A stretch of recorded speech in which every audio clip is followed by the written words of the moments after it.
भारत में पिछले कई दशकों से श्रम कानून 29 तरह के थे, जटिल, उलझे हुए और अक्सर कर्मचारियों और कंपनियों दोनों के लिए समझना मुश्किल। लेकिन अब एक बड़े सुधार के तहत इन सभी को सीमित कर दिया गया है।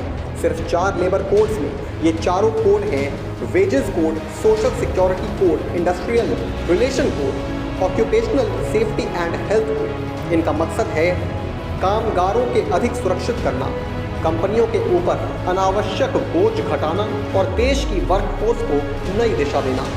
अब बात देश भर में सबसे चर्चित बदलाव की, ग्रेजुएटी।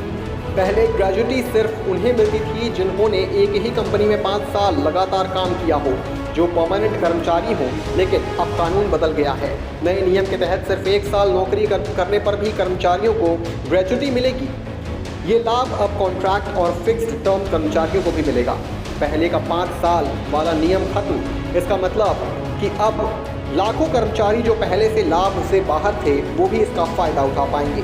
ग्रेजुएटी निकालने का फॉर्मूला सरल है, अंतिम सैलरी गुना 15/26 गुना कम किए गए साल अंतिम सैलरी में बेसिक पे प्लस BA शामिल होता है।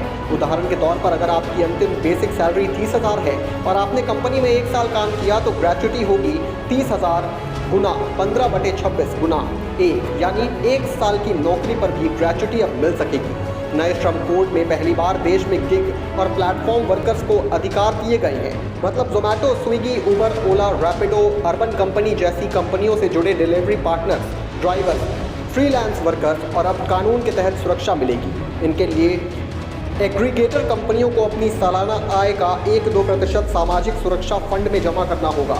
ये फंड इन वर्कर्स की सिक्योरिटी, वेलफेयर और मेडिकल लाभों के लिए इस्तेमाल होगा।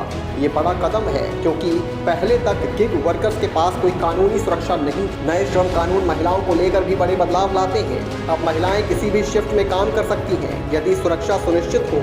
मैटरनिटी बेनिफिट और मजबूत होगा। नाइट शिफ्ट में काम करने वाले की अनुमति सुरक्षा के साथ दी जाएगी। इससे महिलाओं के रोजगार के नए अवसर बढ़ेंगे। अब EPFO, ESIC और अन्य सामाजिक सुरक्षा योजनाओं का दायरा बढ़ा दिया गया है। असंगठित मजदूर, migrant workers, contract workers, gig work force सभी को एक डिजिटल प्लेटफॉर्म पर रजिस्टर किया जाएगा। इससे सुविधाएं सीधे खाते में मिल सकेंगी। नए लेबर कोड के तहत माइग्रेंट वर्कर्स को एक राज्य से दूसरे राज्य में काम करने पर भी लाभ मिलेगा। राशन, स्वास्थ्य सुविधाएं और सुरक्षा तक पहुंच आसान होगी। काम बदलने या ठेकेदार बदलने पर लाभ नहीं रुकेगा।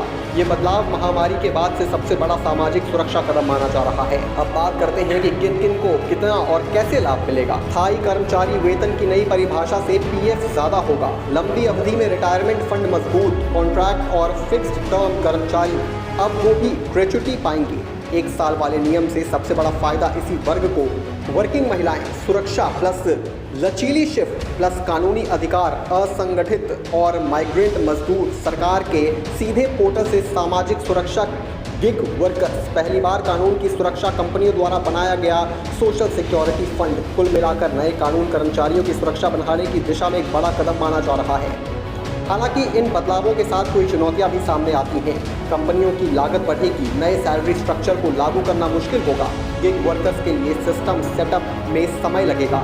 राज्यों को कोड लागू करने में तकनीकी संसाधनों की ज़रूरत। फिर भी विशेषज्ञ मानते हैं कि लंबे समय में ये सुधार देश की वर्कफोर्स को मजबूत करेगा। नई लेबर कोड्स का ये बदलाव न सिर्फ कर्मचारियों के लिए फायदेमंद है बल्कि भारत की आर्थिक और सामाजिक व्यवस्था में एक नया अध्याय भी खोलता है।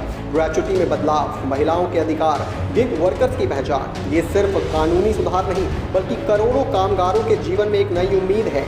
नए श्रम कानून पर वो पूरी तस्वीर जो आने वाले वक्त में देश के करोड़ों कर्मचारियों, गिग वर्कर्स, प्रवासी मजदूरों और महिलाओं के कार्यक्षेत्र को नए नियमों, नई सुरक्षा और नए अधिकारों के साथ बदलने जा रही है। अब असली सवाल ये है कि क्या ये बदलाव ज़मीनी स्तर पर उतनी ही तेजी से लागू होंगे जितनी तेजी से उम्मीदों में जगह बना रहे हैं। ये आने वाला समय बताएगा।